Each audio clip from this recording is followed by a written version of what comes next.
Em Việt Nam à? Vâng, em Việt Nam. Việt Nam mà mua đi. Cô chú phải đấy. Cô có ăn mận không? Cảm ơn nhá, cảm ơn nhá. Không ăn nhạt cô. À vâng vâng. Cảm ơn em nhá. Dạ dạ. Không thì cô cứ lấy mấy quả cô ăn đi. Ni hào. Ni hào, ni hào. Đây lấy ra ăn đi. Trẻ con ở đây thì mình theo như mình cảm nhận và mình đi lại nhiều thì mình thấy rằng là cái việc sử dụng điện thoại ấy, nó không nhiều như trẻ con bên Việt Nam chúng ta đâu. Bây giờ mình không hiểu là đây gọi là cái gì nữa. Có thể là người ta một cái cách để người ta có thể chữa bệnh, chữa việc là đau xương khớp chẳng hạn, bằng cái cách là hơ lửa. Bảo em nó cắt tóc cho à? Cắt đi cho nó đẹp à? Cắt đi cho nó sạch à? Cô nuôi cái bộ tóc này lâu chưa? Ôi rồi trước tóc cô đẹp lắm. Em dài xuống đến tận đây này, người ta cắt đi đấy. Đây là cái khu vực sân vận động của bên phía thành phố Đông Hưng, Trung Quốc. Họ ghi cả tiếng Việt, tiếng Trung, một vài dòng chữ này.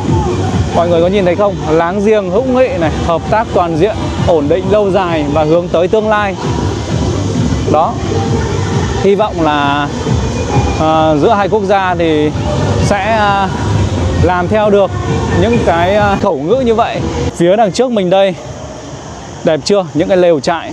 Và những cái lều trại này là bây giờ thì mình đang vào bên trong cái khu vực sân vận động của thành phố Đông Hưng này. Ở đây nhìn vào thì thấy vẫn còn rất là đông, mặc dù bây giờ đã là khoảng 7 giờ quá rồi. Và có vẻ như là ở đây thì sẽ gặp nhiều những người bạn trẻ tuổi hơn, những người thanh niên. Còn những cái khu vực trước đó mình đi thì hầu như là đều toàn là những người lớn tuổi.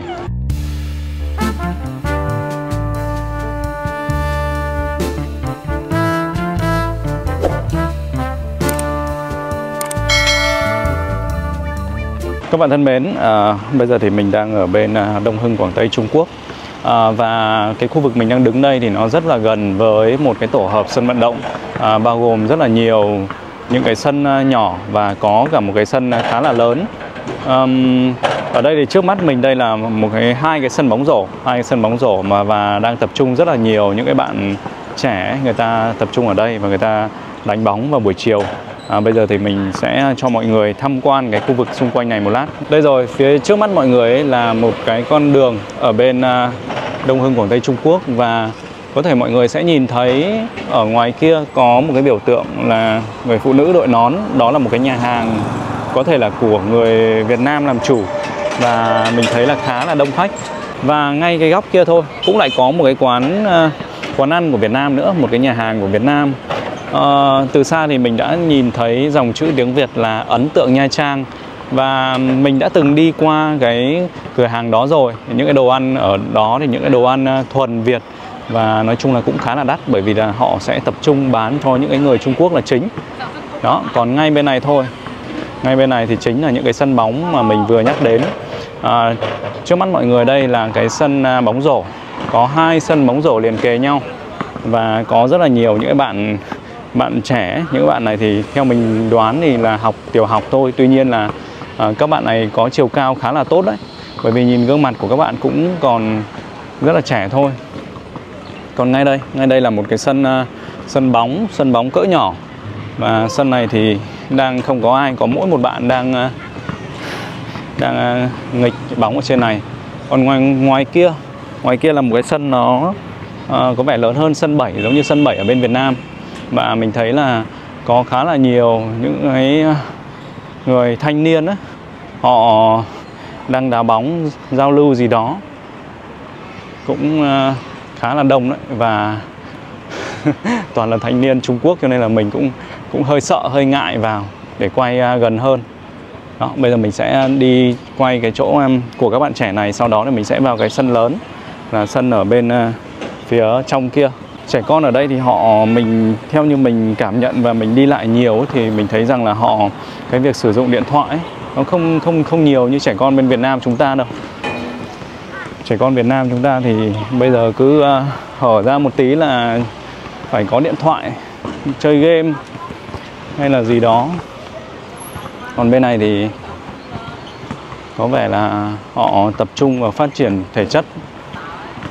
Đây này, Các bạn này, các bạn chắc chắn là sẽ còn rất là trẻ thôi, trông mặt các bạn còn trẻ lắm.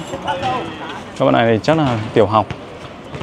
Nhưng mà chiều cao là tốt đấy nha. Chiều cao những cái bạn này thì đây, có những cái bạn đằng trước này chắc phải cũng khoảng 1m6 rồi, 1m6 rồi, 5m6 rồi, 1m6. Đây, bây giờ mình sẽ tiếp tục đi bộ. Đây này, các bạn nhìn thấy chưa? Ấn tượng Nha Trang kìa. Đó, cửa hàng của Việt Nam, đồ ăn của Việt Nam, những cái đồ truyền thống, ví dụ như là bún phở, bún chả, phở này, hay là bánh mì. Mình đã từng vào cửa hàng đó rồi, tuy nhiên là đồ ăn khá là đắt. Phía mọi người đang nhìn thấy kia, một cái tòa nhà khá là to, khá là lớn này. Đây là cái tòa nhà hành chính của cái thành phố này. Tòa nhà này sẽ tập trung những anh người mà làm giống như là những anh người công chức ấy, giống như là một cái trụ sở của ủy ban ấy. Đó, thì đây chính là cái ủy ban của bên thành phố Đông Hưng này. Còn phía bên này đây, mình thấy cũng có những cái người cũng khá là lớn tuổi và họ đang bây giờ mình không hiểu là đây gọi là cái gì nữa. Cũng giống như là một cái kiểu mà có thể là người ta một cái cách để người ta có thể chữa bệnh, chữa việc là đau xương khớp chẳng hạn, bằng cái cách là hơ lửa. Ô, bà này bà có cái mũ có tiếng Việt này, và bà có một cái mái tóc rất là kỳ lạ luôn đấy. Cô ơi, cô có nói cô có nói được tiếng Việt không? Cô có nói được tiếng Việt không? À, nói được này. Cô là người Việt à? Cháu tưởng cô là người Trung Quốc. Dạ. Cô có cái bộ tóc rất là hay. Nó cắt tóc đi cho. Em gái à, nó cắt tóc đi cho nó sạch à. Cô cũng là người Việt luôn. Bảo em gái nó cắt tóc đi cho à. Cắt đi cho nó đẹp à, cắt đi cho nó sạch à. Cô nuôi cái bộ tóc này lâu chưa? Ôi dồi, trước tóc nó đẹp lắm. Em dài xuống tận đây này, người ta cắt đi đấy. Vâng. Đây này, em quay vào gần này. Cô còn có cả một cái mũ du lịch này. Đấy. Tóc vẫn đẹp lắm, chắc là tóc đẹp lắm. Tóc này chắc là cô để lâu lắm rồi đấy chứ nhỉ? Tóc dài đến tận vâng, 7-8 năm rồi. Đi. À, thế là ngày xưa là tóc đẹp lắm mà cô. Tóc trước này nó còn đẹp mà nó đẹp ơi là đẹp. Vâng. Tóc còn đẹp. Bảo là nhà con cái đều có công an việc làm, nó nghĩ là đâm nó điên đấy. Con nhà con cái rất tốt và mọi người rất tốt đấy. Cắt tóc không cho cắt đâu à. Nhưng mà cháu thấy nói chuyện vẫn bình thường mà nhỉ? Nói chuyện bình thường ra, quê hỏi quê quán ở đâu biết ra. Vâng. Kiểu là con cái đi học xong là kiểu là không biết là chồng nói là chồng chết làm sao ấy, nghĩ nhiều quá à. Đang cái lúc là con vào học đấy. Thử hỏi cô này xem cô này ở đâu. Cô ơi, cô là người quê ở đâu? Cô là người quê ở đâu? Ở đâu Việt Nam? Vâng. Khi mà mình hỏi thăm những cái câu cơ bản thì cô ấy vẫn trả lời bình thường thôi, nhưng mà cũng có vẻ là khá là e ngại khi mà mình hỏi sâu hơn đấy. Ví dụ như là mình vừa hỏi về quê quán thì cô ấy cũng ngại không trả lời và cô ấy đi luôn, cho nên là thôi chắc là hôm nay mình sẽ lại tiếp tục vào cái chủ đề chính, đó là quay cái cuộc sống ở bên này, cuộc sống đời thường của những người Trung Quốc. Đây, ở bên này thì lại là những các cô khác, và những cái cô này thì cũng đang nhảy theo những cái điệu nhạc khác. Ở bên này thì chúng ta dễ dàng gặp được những cái người Việt, những cái người Việt, tại vì ở khu vực này thì họ, thứ nhất là họ lấy chồng người Việt rất là nhiều và cái sự giao thương qua lại cũng nhiều ấy, cho nên là cái việc là chúng ta dễ dàng gặp được những người Việt và nói tiếng Việt ấy, nhiều khi mình cũng không phân biệt được đâu là người Việt, đâu là người Trung Quốc nữa, cho đến khi là người ta nói chuyện với mình thì mình cũng mới biết được đấy là người Việt hay là người Trung. Đó, thì bây giờ chúng ta sẽ tiếp tục di chuyển. Bây giờ thì chúng ta sẽ cùng nhau bước lên theo cái hướng này và đi ra cái khu vực phía sau cái tòa nhà này, xem là ở đằng sau đó thì còn có những người khác đang tập những cái bộ môn nào khác không. Các cô ở đây mặc đồng phục rất là đẹp. Đây chỉ là đi tập thể dục thôi mà tại sao mọi người mặc đẹp thế nhỉ? Mặc như kiểu là chuẩn bị đồng diễn. Wow. Có mấy em nhỏ đang chơi bong bóng, thổi bong bóng đẹp quá. Đẹp ghê. Tua xào chén à? Anh gì? Vui chứ tao. Có vẻ là không phải là cháu của cái cô này cho nên là cô ấy cũng không biết. Mình đang vào gần hơn với cái tòa nhà ủy ban của bên phía Trung Quốc này. Tòa nhà này là tòa nhà hành chính của họ. Khi mà vào gần thì thấy nó lớn hơn khá là nhiều so với việc là mình đứng ở cái phía xa xa kia. Trời thì càng lúc càng tối dần rồi. Và đây mọi người nhìn xem cái chỗ để xe của cái khu vực những cái người đang chơi những cái trò chơi ở đây này. Họ toàn dùng xe điện thôi. Ở đây không có một cái chiếc xe máy nào cả. Tất cả đây đều là xe điện. Xe điện ở bên này thì nó cũng không phải là quá là đắt đâu. Cái mà theo như mình nhìn ở đây ấy, thì cái mà đắt tiền nhất ấy, thì nó cũng chỉ khoảng 3.500 tệ, 3.500 nhân dân tệ ấy, thì nó tương đương với khoảng là 12 triệu, 12-13 triệu. Ở đây nhá, nhìn những cái hàng xe ô tô này đi, thì ô tô đây họ cũng sử dụng nhiều những cái thương hiệu của nước ngoài đấy. Ví dụ như là Toyota này, hay đây là một con xe Honda. Toyota rất là nhiều. Hầu như mình thấy đây họ đang dùng Toyota đấy, cái khu vực đỗ xe ở đây này. Trên này thì có Wuling, đây là Lexus này. Những cái người Trung Quốc này họ khá là ưa chuộng cái dòng xe của Nhật Bản. Và đây là cái trạm sạc điện cho xe, đây này. Bởi vì ở bên này họ sử dụng xe điện rất là nhiều, cho nên là đi đâu đâu thì cũng dễ bắt gặp những cái trạm sạc điện cho ô tô, cho xe máy, cho ô tô. Đây là cho ô tô.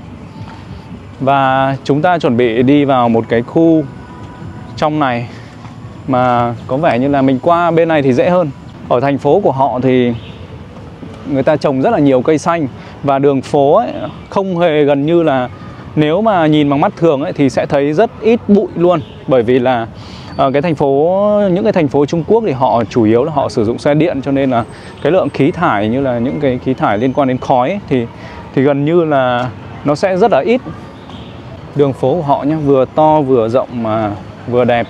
Cây cối thì lại rất là nhiều. Và đây đằng trước mình đây là những cái chú đang đi bộ quanh cái khu vực công viên này.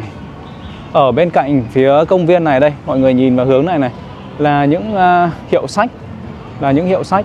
Và vậy thì có lẽ là ở gần cái khu vực này kiểu gì kiểu chắc là cũng sẽ có những cái ngôi trường tiểu học chẳng hạn, ngôi trường tiểu học, trung học. Còn đây là một cái nhà vệ sinh này, nhà vệ sinh công cộng. Ở đây người ta còn ghi cả bằng tiếng Việt luôn cơ. Vừa ghi bằng tiếng Trung, tiếng Anh và cả tiếng Việt. Và những cái nhà vệ sinh này nhé, những cái nhà vệ sinh này thì chúng ta khi mà vào vệ sinh ấy, thì ở đây là họ sẽ không thu phí một cái đồng nào cả. Họ không thu tiền. Đây, chúng ta sẽ lại đi theo hướng này. Bây giờ thì cái khu vực này người ta đã bật đèn lên rồi. Trông nó sáng hơn rất là nhiều rồi. Lúc nãy thì hơi tối một chút. Phía đằng sau, phía đằng trước mình đây lại là một cái sân rất là rộng. Và lại tập trung rất là nhiều người. Wow. Hai cô này cũng người Việt Nam. Hai cô này cũng người Việt Nam. Đi qua thấy nói chuyện tiếng Việt. Rất là nhiều người Việt luôn đấy. Vậy nên là bảo sao là cái nhà vệ sinh đấy người ta ghi cả tiếng Việt. Ở bên phía xa xa trên kia mọi người có nhìn thấy không? Đây là những cái tòa nhà chung cư của Trung Quốc. Ở cái thành phố này thì sẽ có rất là nhiều những cái chung cư. Và cũng không phải là nó lấp đầy hoàn toàn đâu. Thành phố này ngày xưa trước đây khoảng hơn 10 năm về trước ấy, thì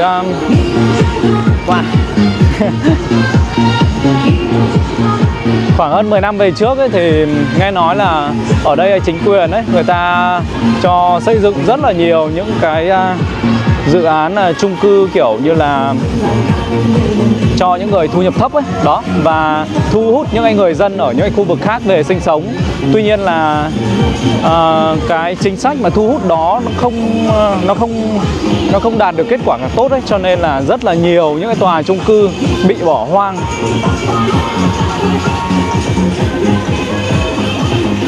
Đấy, phía trước này thì lại là các cô mà đang tập luyện cái bộ môn là cái này thì có vẻ là nhảy nhẹ nhàng hơn với những cái cô mà mặc áo đỏ, mặc áo hồng lúc nãy. Nhảy theo giống như kiểu là nhảy khiêu vũ. Nhẹ nhàng hơn nhiều. Mình lại đến một cái khu này thì gần với cái sân vận động bên phía Đông Hưng của Trung Quốc. Mọi người có nhìn thấy một cái cây cầu mà cầu vượt qua đường không? Họ thiết kế rất là đẹp với những ánh đèn rất là lung linh. Ở đây thì là một cái sân trượt patin, trượt patin đây này. Mình nhìn thấy là có những em nhỏ đang chơi đùa. Ui, kia là một cái bạn rất là nhỏ thôi, rất là bé. Theo mình đoán thì chắc là khoảng 4-5 tuổi. Mà chơi trò này có vẻ rất là chuyên nghiệp. Rồi, đây lại là một em nhỏ khác này, đấy. Ở đây thì là những cái xe để cho trẻ con chơi. Mình vừa xem đồng hồ xong là khoảng 6 giờ rồi, khoảng 6 giờ rưỡi, 7 giờ kém giờ Việt Nam rồi. Và vẫn đang rất là đông người để chơi những cái trò chơi ở đây. Họ tập luyện thể dục, đi bộ này, hoặc là nhảy múa theo nhạc này, chơi patin này. Phía bên trong này là cái nơi mà mình nhìn thấy từ ngoài mình nhìn vào, thấy cũng khá là nhiều người đang tập gym ở trong đó. Ở đây là cái khu vực sân vận động của bên phía thành phố Đông Hưng, Trung Quốc. Họ ghi cả tiếng Việt, tiếng Trung, một vài dòng chữ này. Mọi người có nhìn thấy không? Láng giềng hữu nghị này, hợp tác toàn diện, ổn định lâu dài và hướng tới tương lai. Đó. Hy vọng là giữa hai quốc gia thì sẽ làm theo được những cái những cái khẩu ngữ như vậy. Chủ yếu là sẽ là thấy những cái nhóm người và tập luyện nhảy múa là chính. Và ở đây họ đi tập thể dục thôi mà họ cũng mặc đồng phục rất là đều luôn. Chỗ này là các cô màu đỏ, còn chỗ trên này thì lại là các cô mặc quần áo màu hồng.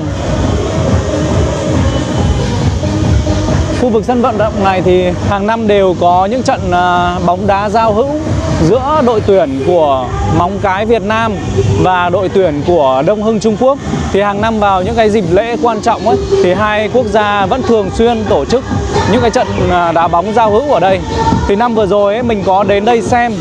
Và cái trận hôm đó thì Việt Nam Móng Cái thua mất 4-1 thì phải.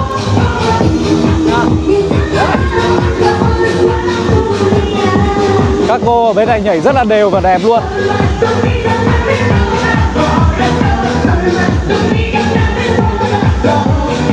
Giờ này không biết là có gì không đây. Hôm nọ mình đi xem bóng đá vui lắm. Chỉ tiếc là Việt Nam thua thôi.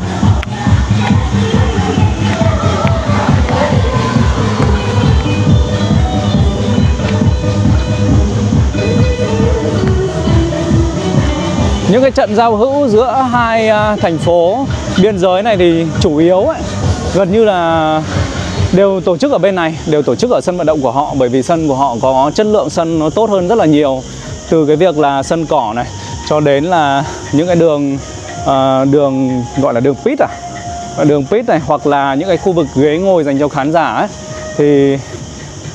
thì nó đều tốt hơn cái bên phía Móng Cái Việt Nam rất là nhiều. Cho nên là hàng năm những cái trận giao hữu bóng đá giữa hai quốc gia ấy, thì đều tổ chức tại sân vận động này là chính. Giữa hai thành phố thì đúng hơn. Mọi người nhìn thấy cái tòa nhà tròn tròn này không? Đây này, ở trong này là một cái khu vực mà gọi là bể bơi. Ở trong này thì có một cái sân bể bơi rất là, một cái khu vực bể bơi rất là to. Đấy, wow. Phía đằng trước mình đây, đẹp chưa? Những cái lều trại. Và những cái lều trại này là của một cái quán cà phê, người ta bán cà phê ở trong đó. Những cái quán ở đây trang trí đẹp mắt quá. À đây này, cái này là trước đây mình có sang xem trận giao hữu này, giải bóng đá giao hữu Tết Nguyên Tiêu kìa. Đó, năm 2024. Trận đó thì bên Việt Nam thua, nhưng mà mình không nhớ là kết quả là bao nhiêu nữa, hình như là 4-1. Hiện tại đã là khoảng 7 giờ tối rồi và vẫn còn đang rất là nhiều người đi tập thể dục quanh cái khu vực sân vận động này. Hàng dòng người bước đi bước lại. Ở đây có hai con robot trong giống phim, trong phim Transformer à? Đúng nhở, đúng rồi. Bee, màu vàng đó là Bee. À đây có một cửa hàng mà bán rượu, người ta ghi cả tiếng Việt kìa, rượu trưng cho khách sành uống kìa. Ở bên này thì đã có những cô mà người ta bày hàng ra để bán rồi. Đây, ví dụ như là những cái loại quả xanh đấy là quả gì nhỉ? Quả mận à? Ôi, quả mận này màu lạ quá. Trông mận này lạ nhỉ? Nhãn lì. À, ok. Ủa, Yuen Nán à? Yuen Nán. Ủa, chiều. À. Đây là mận. À, cô. Vâng. Sao mận này trông cái màu nó lạ nhỉ cô nhỉ? Vâng. Vâng. Đấy gặp cô. Em Việt Nam à? Vâng, em Việt Nam. Việt Nam phải mua đi. Thế còn quả này là chanh dây. Đây là chanh dây. Có mua mận này không? Ngoài nhỉ? Mua mận tí nhỉ? Nhưng mà bán bao nhiêu tiền đấy? Cô trả tiền. À, tôm 7 đồng 1 cân. 7 đồng 1 cân à? À, thì lấy 1 cân đi.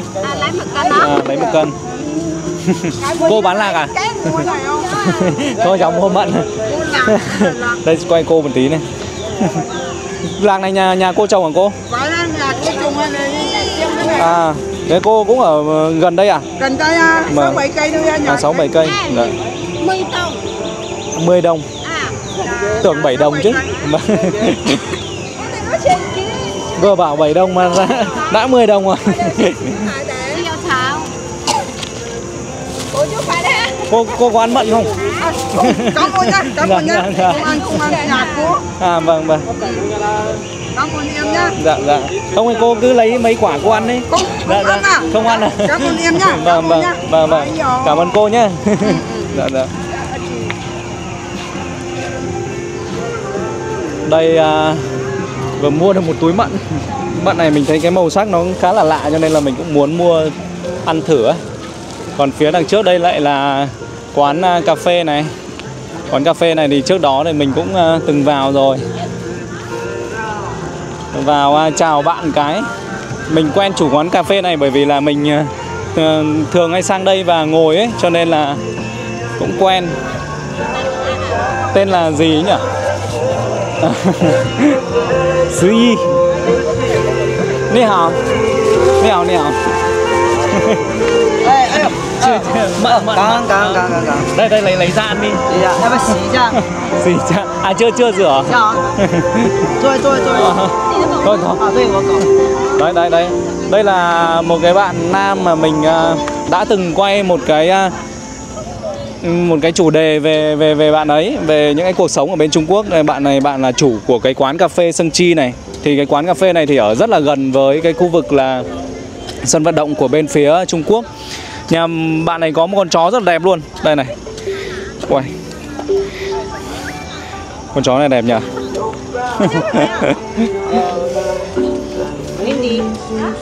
Đây là quán cà phê của bạn ấy.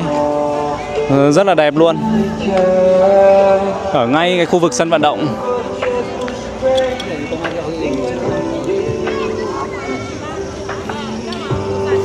Ở xung quanh đây thì còn người ta còn bán những cái đồ liên quan đến xúc xích này hay là nước chanh này.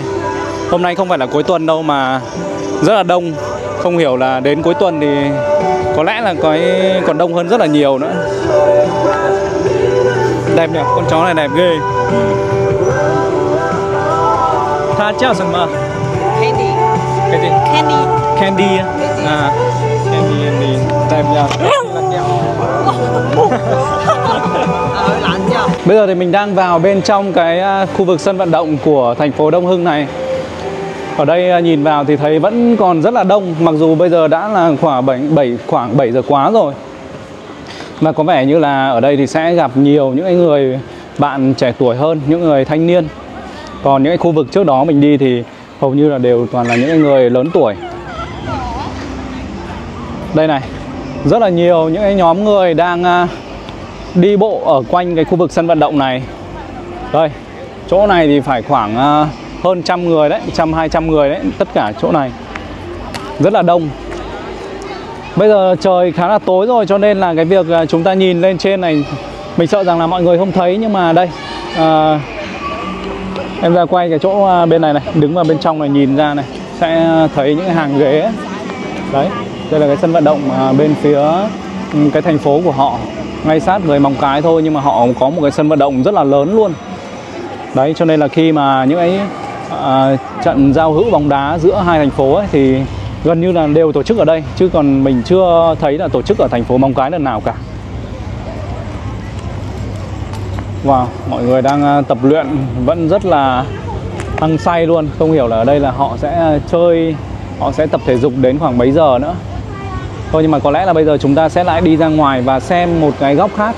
Chúng ta có thể nhìn vào đây, camera có thể quay ở cái góc này, sẽ thấy là những em đang đánh bóng rổ. Các bạn này thì theo mình thì chỉ khoảng cấp 1, cấp 2 thôi. Những cái bạn đang chơi kia kìa, có vẻ là cấp 2, chiều cao như vậy là cũng phải khoảng m6 rồi đấy, m6, m7 rồi đấy. Những cái bạn áo xanh kia kìa. Đấy, mặt thì còn rất là trẻ thôi. Còn bên cạnh bên này, ở bên này thì lại là một cái sân đá bóng, sân 7.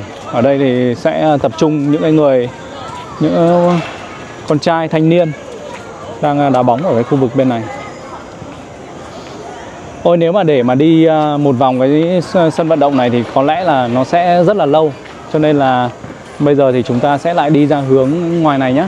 Đây có cái máy, có cái xe, và khi mà các bạn nhỏ này, các bạn đạp ấy thì sẽ có bong bóng nó ra, trông đẹp quá. Mình nhận thấy là có một vài người Việt Nam đang bán hàng ở đây đấy, kể cả những người trẻ chứ không chỉ là những người lớn tuổi đâu. Có một vài người Việt Nam ví dụ như là sang đây thì người ta sẽ mang những cái sản phẩm Việt Nam như kiểu là cà phê này, hoặc là sầu riêng này, hoặc là những cái sản phẩm đặc trưng của Việt Nam ấy. Mọi người cũng sang đây thuê cửa hàng và bán, hoặc là cũng có thể là bán vỉa hè này. Đó, khu này mình vẫn rất là ấn tượng với những cái lều trại để mà ngồi uống cà phê. Còn thực tế là khi mà ngồi bên trong vào cái mùa này thì theo mình là cũng khá là nóng đấy. Vào mùa đông thì sẽ rất là đẹp đây.